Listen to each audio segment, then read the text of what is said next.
And thanks so much for joining this Positive Psychology Tools for Coaches, Therapists, Leaders, and I figure really everybody else who wants to use the positive psychology tools to apply in their own life, but also to help others become happy and improve their own overall well-being.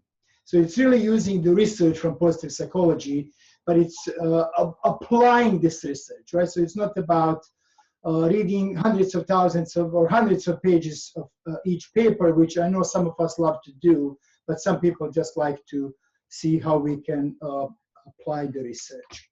So some of you may know I'm the author of this, I just dropped it, book Habits and Happiness. And it is, or it was, #1 bestseller on Amazon in self-help, happiness, and applied psychology. My work and the book have been endorsed. You probably know Dr. Tal Ben-Shahar from Harvard University. He's the one who really started the first program at Harvard and had, I believe, 1,200 students showed up, which was puzzling for them. You know, what's happening with the Harvard students? Why they not happy? What do they need so much to learn about happiness? And then you probably know Sean Aker, also from Harvard, who Tal Ben-Shahar was actually his mentor, and Tal Ben-Shahar is now also my mentor, a great friend. Kirsten Comerford, and like a number of other folks who endorsed my work, but that's not really what this is all about. So what this meetup is really all about, it's really helping our clients flourish. So this is really why we want to meet. It's really helping them flourish by using a number of different positive psychology models. And one that most of you are probably familiar is PERMA, which is introduced by Dr. Marty Seligman. And I was actually with Marty Seligman and Tal Ben-Shahar. This was last year when I presented at the National Positive Psychology Association. But the PERMA, and again, some of these tools you might know and you're probably familiar with most, but maybe for some of you is, you know, refreshment kind of skill, and for some of us is new. So I'll just go through this quickly. So it's really, how can we help our clients increase positive emotions, right? Increase the joyful moments, increase the engagement. How can we help them to become more in the flow so they'll be happier? How can we help them with improving their relationships? You know, we know that based on the research, relationships and social connections are the #1 predictor of happiness. How can we help them find the meaning and purpose in life? And I don't mean just, you know, big meaning, why am I here? But even like small things, you know, like what we're doing here right now. You know, there is a big meaning for me why I'm doing this. I might have mentioned, but I am a certified positive psychology coach, certified NLP practitioner, and former globally certified Dale Carnegie trainer. And all of this is really my calling. I still have my full-time job. I work as an executive in a large financial firm. But this is the meaning for me, is to bring these tools that I've been learning for years to the rest of us, so we can apply with our clients. And it's really helping them accomplishment, to, you know, reach some kind of accomplishment. We all know that, you know, human beings is that we need to accomplish something, otherwise we are not happy. Also, what this meetup is really not about. I am not licensed psychologist, I'm not therapist, I'm not psychotherapist, you know, I'm not a medical doctor. I just want to put this up front.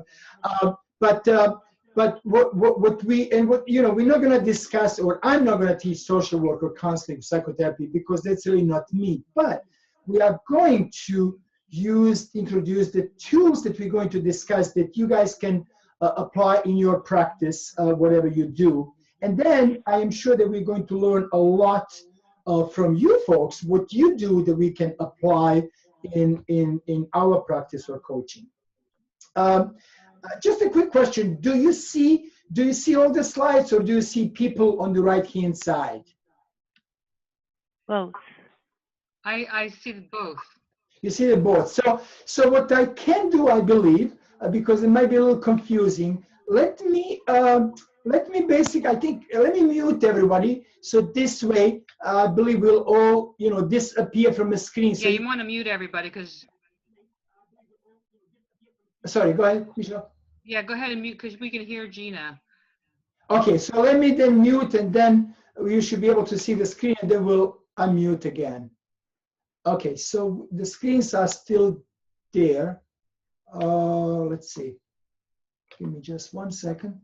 Okay, so I can stop the videos. If you guys don't mind, I'm going to stop the video for everybody, and please then jump in when we come back. Is that?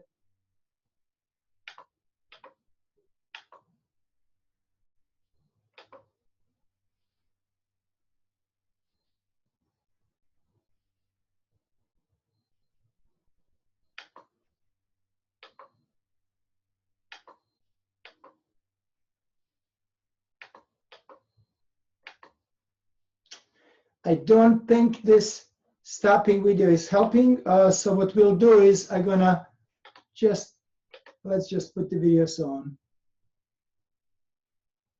and then we'll move on in a second. Sorry. Okay. Okay. You see Daniela. So I'm putting some videos on, and we'll go on. Okay. So really what we want to do is help our clients find the true happiness, right? To stop that rat race. I'm gonna have to mute everybody, I'm sorry. 1 second. Okay, so what we really want to do is we want to help them find the true happiness, true meaning in their life, and stop this, the rat race that, we were also told that most of our clients, they'll be happy, if they work hard, if they earn more money, when they buy those things, when they get the house, when they get the family, when they get the kids. But in reality, that's really not how it works. In reality, that the happiness, we can really only have it now, right, in this moment. And we have to, just by really truly helping clients to stop chasing it and get it with the tools that we're going to provide for them. So we also know that based on the research by Sonia Lubomirsky and others, but particularly this one by Sonia Lubomirsky, that 50% of our happiness, if you will, is really determined by our genes. So, okay, fine, we'll give them that 50%. 10% circumstances, give them that as well. But 40% or so, right? So it doesn't have to be, of course, 40% for everybody, for all of our clients. So some of them is 28, some of them is 45, I don't know, right? But there's a big chunk that is really based on intentional activity. We can help them shape this 40% so that they can increase their happiness level. If we look at, and I already heard that some of you folks are doing therapy, traditional psychology, which is really awesome, and I know I can learn a lot from you folks. And we know that traditional psychology was focused on helping people, getting from, -10, -5, -3, to get them to the baseline so they can function, right? And back then, that was really the therapist's job was basically finished when they can function.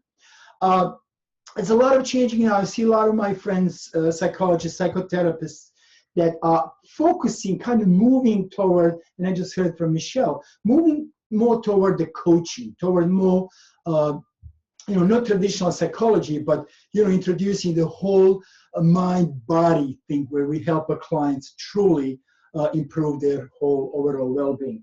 And so the positive psychology now is really focusing on taking folks from that baseline, taking them from 0 to +1, +2, +3, to really making them to, helping them become happier, right? And that's really the whole idea. I do a lot of workshops in corporate world. You'll see there is so much connection between profit and happiness. Everybody talks about positive psychology these days. You'll see Harvard Business Review, the Time Magazine, New York Times, Wall Street Journal, almost every day there's an article about it.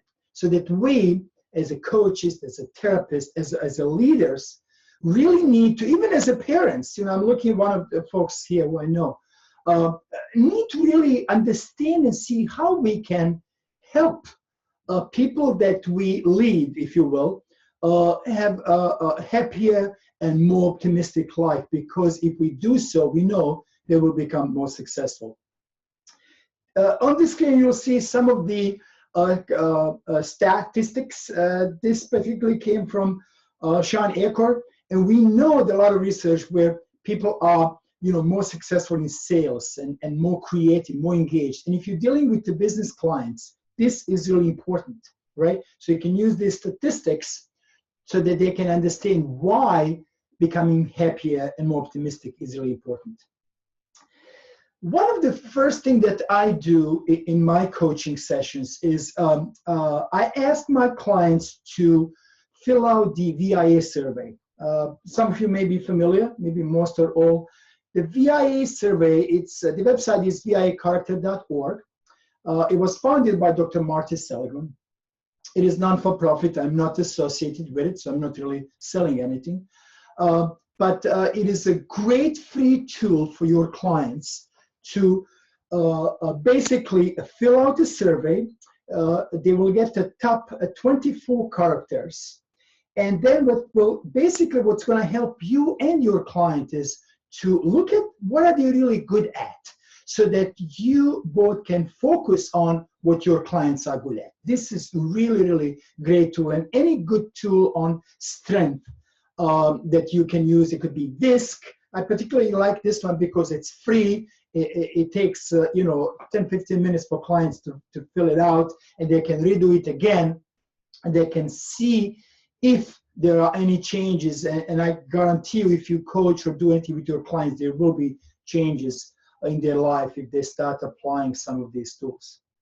As a habits expert, I work a lot on habits, and you know that some of your clients will come and say, well, I need to work on this, I need to change this, or I need to start exercising, I need to start meditating, I want to make X amount more money. Whatever it is, it's all based on habits.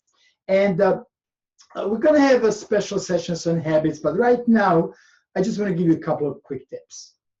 The one thing that I do, I actually have this on one of my cards, and it's kind of like promotional card, and at the same time, on the other hand, I use this 30-day habit challenge.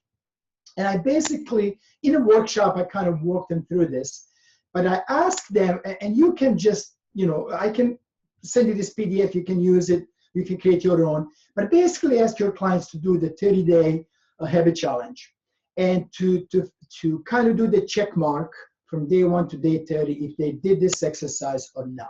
So, if they want to start exercising, for example, you want them to say yes if they did it or no if they did not.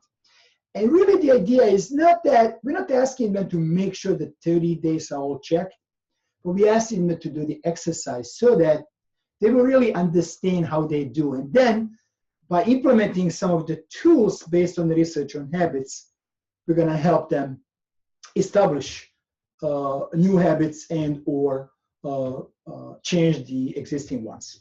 Just briefly, couple of I call it 7 secrets. First, we don't need to explain to them they need to believe that they can change it.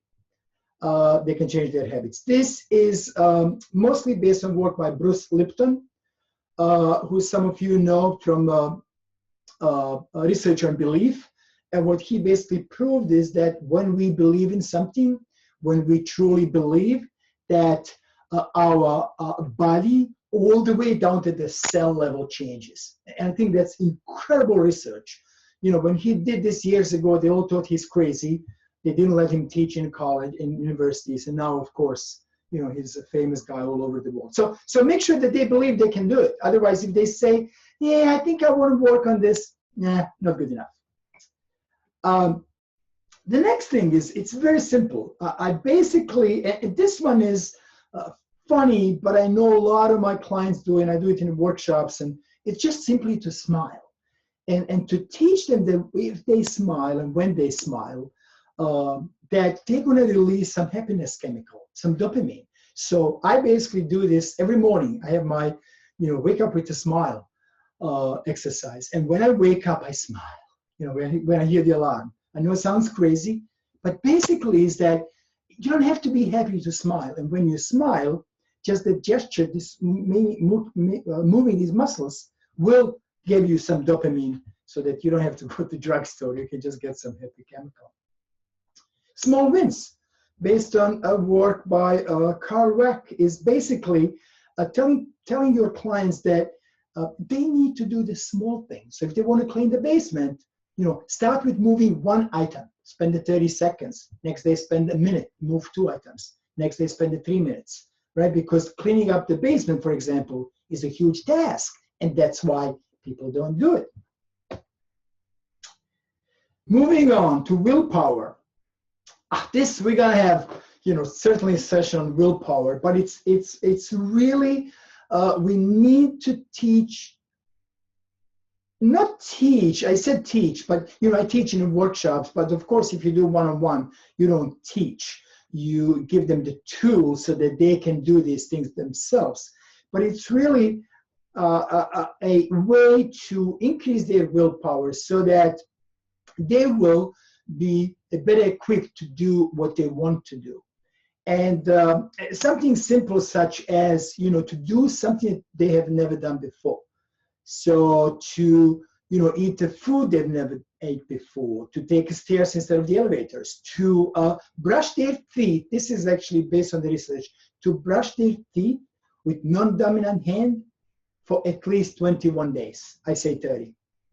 Now, this is interesting. When I was teaching this at the International Conference on Positive Psychology and Cognitive Behavior Therapy, I had a presentation. Somebody from South Africa said they actually use this same research with their clients and it works so well. So really it's being done, all over the world.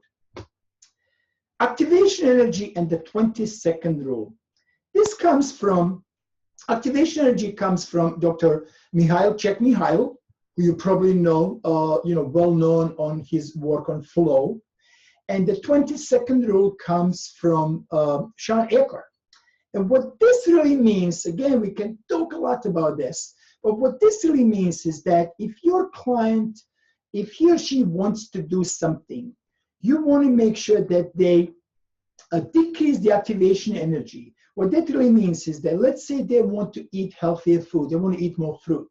Well, you want to make sure that they have their fruit on the kitchen table, not on in the refrigerator on the bottom shelf, because that kind of increases that activation energy and decreases this, 20-second rule, meaning that it takes less time for them to do it, right?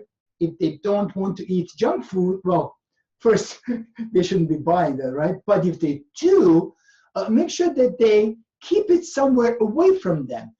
Put it in the basement, somewhere in the pantry, so it's not in the kitchen as soon as you open up the cabinet, right? So that is when I'm talking about activation energy and 20-second rule. I know maybe I'm going too fast. I just want to introduce as many tools as possible, and then we can, certainly later on focus on other things.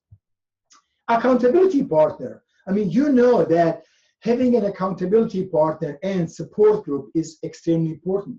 So make sure that when your clients want to do some change, that they do have an accountability partner. And if they don't, I suggest you be the one, like I am to my clients. Some people, support group work for some people, or others don't. So, see what works for them. And the other thing that I asked them to do is basically to make an announcement. Even William James, who back then quoted Alexander Bain, said that in the acquisition of a new habit or the living of an old one, we must take a public pledge. So basically, we want people to make an announcement, to tell their friends, to announce on Facebook, and again, we need to nicely explain why this is important and who do they want to tell. Certainly not, they don't want to have accountability partner, somebody who doesn't want to do certain things, such as a friend who doesn't want to do exercise. You don't want your client to have that friend be accountability partner for his or her exercise routine, right? So you want to make sure that they find people who will support them. I was just saying actually earlier that just thinking of this when I, just like last a couple of months ago in Philly at the International Conference of Post-Psychology. And these are all like therapists and psychologists and psychotherapists, CBT folks. And it's really interesting that how using the positive psychology tools really help all of us, right? All of us are dealing with the clients all over the world, and basically how number of same tools really work well across the world. And it's really, it was really interesting to see that. I already talked about this 30-day challenge exercise that I like to give to my clients. One quick thing, when you talk to your clients is, I always ask what went well. The positive psychology is all about what's good with us rather than what's not good with us, right? It's what's good with us rather than what's wrong with us. So it's all about what's good with your organization rather than what's not. So that's why, asking this simple question, what went well, when they come to your next session, what went well last week, it really sets the tone instead of them start complaining about what was, what happened, what was going wrong. This way you put that tone right there on what went well. So they'll give you their positive experience. So think about what you can do to help your clients increase PERMA, right? Just something for you to think. We can discuss this later in the Q&A session. But this is really important because providing them these tools is really absolutely necessary so that they can become happier and increase their overall well-being. So here's Dr. Mihail Csikszentmihalyi and his famous work on flow. You really want to help your clients spend more time in the flow. Now, what's flow? If you think about, when you were a kid and you played, football, or you, played with your friends, whatever was your favorite game.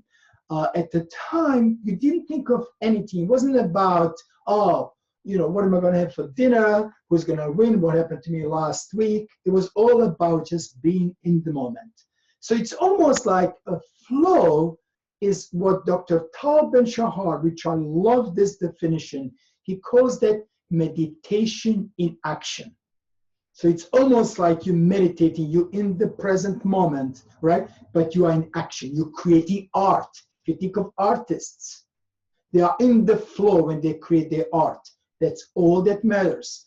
They don't think how it's going to look at the end. They don't think how much money they're going to make. They're in the present moment. Now, what's really important to be in the flow, our skill has to be high and the challenge has to be high. Meaning that if the skill is low and the challenge is high, right, we're going to have apathy and worry.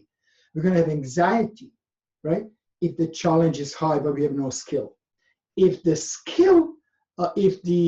challenge is low, but the skill is high, we're going to be bored. Our clients will be bored. So just explaining this little tool, and again, we'll introduce tools how to help them become more in flow is really important.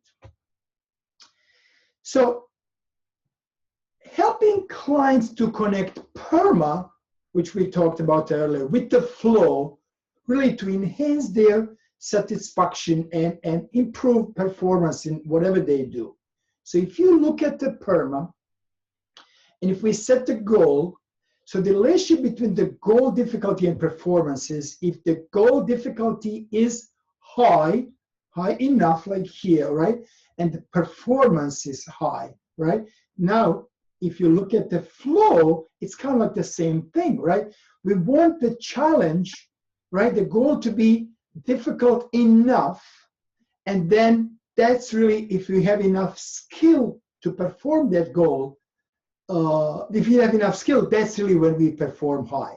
Again, if you're dealing with the business clients, this is really important for us to understand so that we can provide them the tools to be more in the flow and connect the PERMA model of the happiness with the flow. what we really need to do is help our clients to do what they're good at. Again, that's what positive psychology is all about. So if you look at some of the surveys, this was by Gallup. This slide, by the way, the credit goes to Dr. Tal Ben-Shahar. I stole this out of his presentation. So it's if you look at the managers, who do what they really do best every day, they are 38% more likely to be in high productivity business units. So you want your business clients to do what they're really good at, what they're best at, right? Rather than what they're not good, because most of us are focusing on what we're not good at. And now I'm not saying that they shouldn't be doing things that they're not good at, but if they have an opportunity to do mostly what they're good at and have somebody else do things that they are not as good, they will perform much better. Mindfulness, you hear this everywhere these days. It's almost like a really overused term. And I don't know how much, we're really explaining this clearly, and the tools that we can provide to our clients, mindful listening, working, eating, walking, cleaning, living, really how to live mindfully, right? So it's not just about,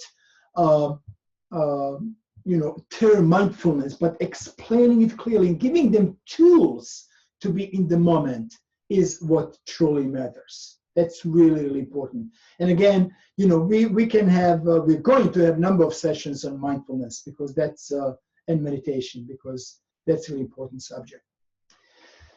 Setting up goals. Some of us are helping clients set their goals, regardless if that's in their personal life, business, anywhere. And what we really want to help them is to set the self-concordant goals, to set the goals that is really important for them, right? Many of us set the goals that are given to us, if you will, by our friends and family and, parents. And I'm not saying, I know some of us are parents here, so I gotta be careful. I'm not saying don't, set the goals for your kids. Of course we should, but we gotta be careful because when I'm looking at my watch, I want to actually share quickly a story because I think it's important for some of us dealing with the clients. When I used to teach Dale Carnegie program, and again, I used to do this just for fun once a week, I had a student who came one day and said, basically, here's the story. Everybody in his family was a doctor. His mom, his dad, his uncle, his aunts, and of course they wanted him to become a doctor. So he did. He went to school. He's got his doctor, MD. He started his own practice, and then one day he came to his parents and said, "Mom, Dad, I love you so much, but I know you wanted me to be a doctor. I know you spent so much money, but I quit." And when everybody was like getting goosebumps. What do you mean you quit? They spent a fortune. But we got to be, it's really good, life experience story to be careful, what we do and how we set the goals for our kids. So self-concordant goals are important. Another quick exercise with your business clients. Have them what they're really passionate about. So maybe just write a list of, here's what I'm passionate about. Have them write a list of their strengths.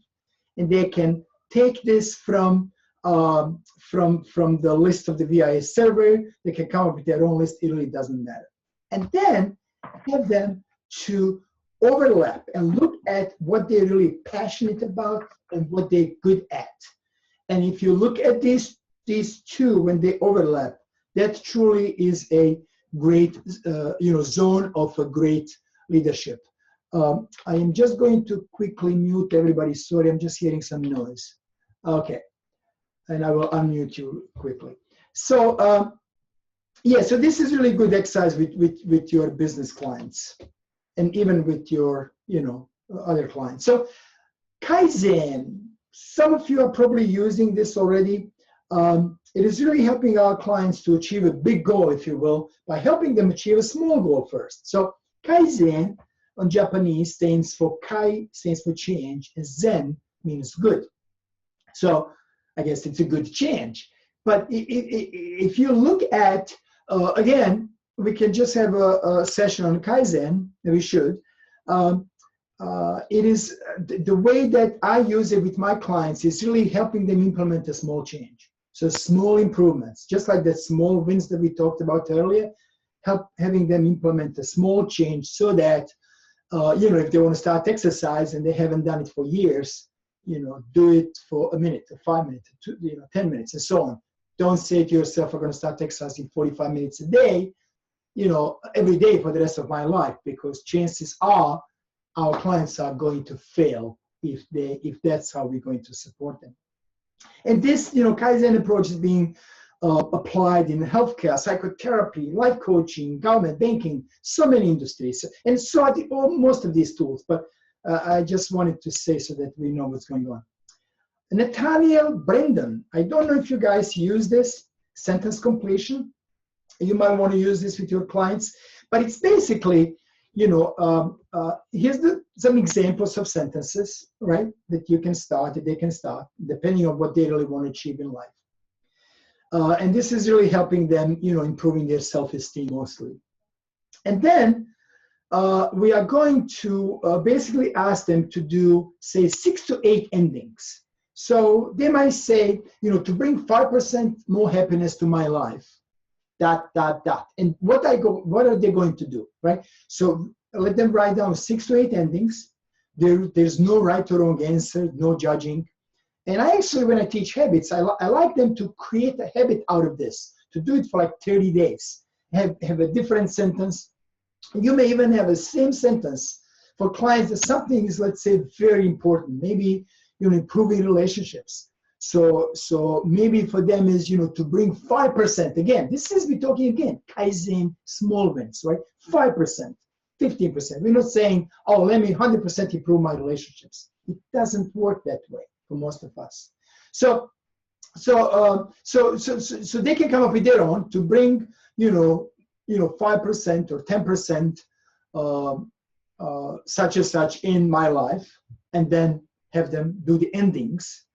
And they can actually do the same one for many, for 21 days to 30 days, if this is what's important for them. And if you also know that's what's important for them. Some of you may have done this best possible self-exercise, well-known tool,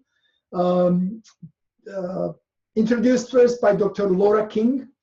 And it's basically, if you sit down in one-on-one, or you can even explain, and clients can do this at home, it's basically for them to think about the life in the future, to imagine that everything has gone as well as it possibly can, and then tell them that they've worked so hard accomplishing their goals, and now you want them to write about it. This is really just a quick snapshot. I think we need to spend much more time on this if you haven't done this before.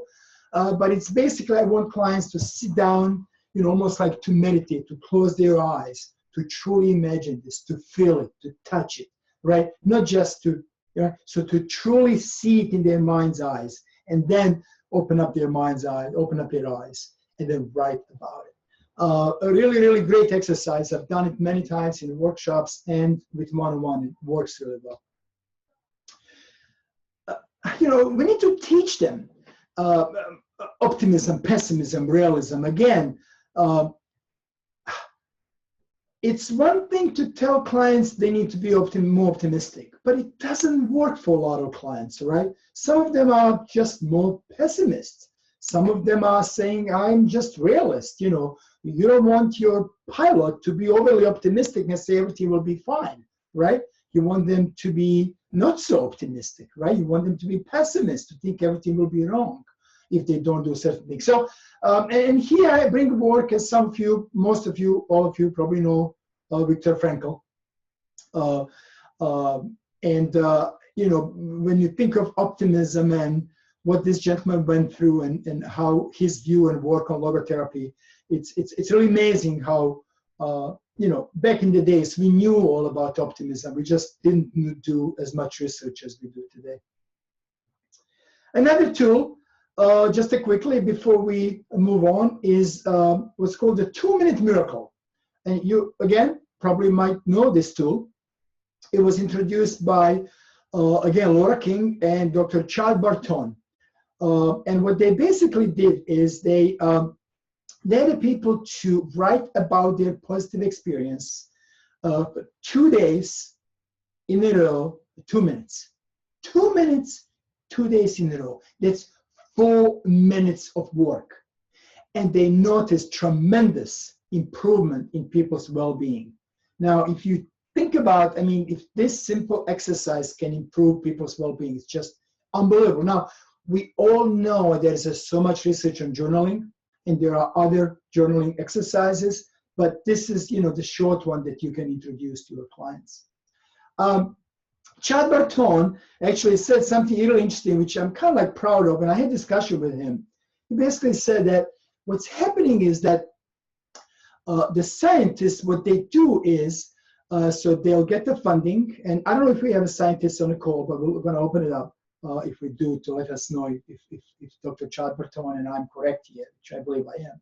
So they get the funding, they do the research, and most of them, when they finish the research, they just then look for new funding. They have no clue, most of them, not all, of course, don't really know what happened to their research. And he was so grateful that people like myself and some of you folks are now taking these tools and really bringing it to the rest of the world, bringing it to the people on the street, so that positive psychology is not only for folks who can afford, $70,000 go to UPenn, people who can afford to go to, Harvard University or Princeton, although these last two don't really have a special positive psychology program. But it's really, how do we take this with the rest of us? How do we take these tools to the street and teach everybody else? That's really what this meetup is all about. I almost always, when I do the workshops, I think of and I talk about Peter Drucker. You all know him as Business Week call him the man who invented the management. And when Peter Drucker was getting old and he wasn't really able to travel much anymore, he would introduce the world leaders to his home and had a weekend workshop, Friday through Sunday. And on Sunday evening, he would tell them, on Monday, don't tell me how great this was. Tell me, what are you doing differently? And I know we did this very short, 35 minutes, but this is really the main thing. Anytime I teach something, it's not about, in the workshop that we have a good time and we have a fun. It's not about that we give tools to people. It's about what are they doing differently, what are you doing differently, and it's about what are your clients are going to be differently based on these tools. So just quickly, then we're going to have about 20 minutes for Q&A. Just quickly on, why become a member of this meetup. When I started it, it was really I was thinking of just for the Princeton folks locally. But then I have so many colleagues who just want to learn more about this and want to use these tools with their clients. And I realized that it's really much bigger than doing this locally in Princeton. So we're going to have monthly live webinars. We're going to have a special positive psychology guests. Many of my colleagues, I was actually just thinking, somebody will say, why didn't we talk about gratitude? I don't know if you've seen this latest little book of gratitude, and it's by my great friend and colleague, Bob Emmons. You probably heard of him. He's a really famous guy for the research on gratitude. So somebody like him, and we're going to try to bring many guests that will give us an opportunity to ask them questions directly. I will provide one-on-one sessions with everybody as a part of this meetup group. We're going to have a monthly in-person workshop, but if some of you don't live locally, we're going to do the broadcast kind of all over the world. So we're introducing new tools that will be able to broadcast it so you'll see it from home. You're going to have access to tools, articles, ton of latest research that will be provided on the special site for you folks. Certain discounts, and there are 5 online programs, and I think each one is like listed at $200 that you will get as a part of this, being a member of this group. Let's see, what else? You're gonna get signed book. It's gonna be like really a lot more. If you want, I can briefly, later on if we have a time, I'll walk you through and show you some of the online programs, but I don't want to do this now. I want to leave us a time for, I want to give us all this time for question and answers, either positive psychology, Meetup, something that we discussed, something we didn't discuss. Any question, if I cannot answer, I will let you know, and then I will look for answers. So let me just unmute everybody and we can start talking.